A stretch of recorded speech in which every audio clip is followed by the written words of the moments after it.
After completing chemotherapy, I had an MRI, and that MRI was to determine if the tumor was gone or if it had shrunk. I got a text message from my doctor, and she said the MRI really looks good. So I asked in the text, well, is the tumor gone? And she said, we can't talk about it on this form, and I need you to come in. If you want to know what happened in that appointment, stay with me as I take you over to the appointment. I'm a colorectal cancer survivor. I'm Sandra, and welcome to Living It with Sandra James.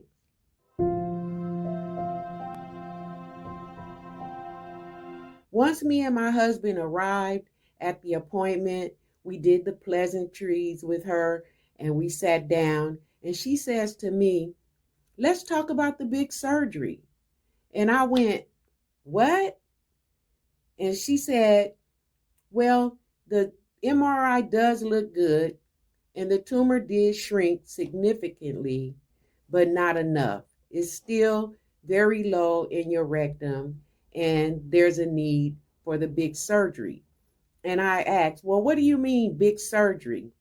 And she shared with me this pamphlet, Laparoscopic Colorectal Surgery. And I said, what the heck is that? And she explained to me, she opened it up and she went through the pamphlet with me, and she shared a portion of the pamphlet that talked about APR, Abdominal Perineal Resection. And I'm like, well, what is that? And this surgery entails removing part or all of the sigmoid colon, the rectum, and the anus. And that was a bit much for me hearing that. Initially, when I first found out that I had rectal cancer, I asked for them to remove the tumor immediately, and they explained to me that that wasn't possible and that the tumor needed to at least shrink. And hopefully with the chemotherapy and the radiation that I would have if I accepted that treatment plan would possibly remove the tumor completely. So I said to her, wait a minute, this is a bit much. If taking out all of my bottom parts wasn't enough, she also shared that they would have to bring a part of my large intestine out through my stomach, create a stoma, and I would have a permanent colostomy bag, and I would go to the bathroom that way for the rest of my life. And I couldn't fathom that. I couldn't process that in that moment. So I decided to take some time to process this information.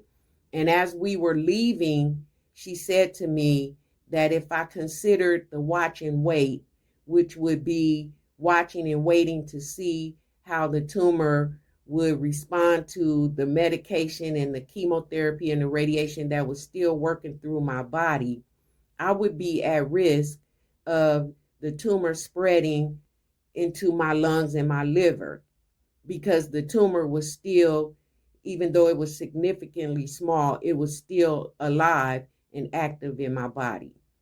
So we decided to just go home, process this information, share the information with my best friend and my family.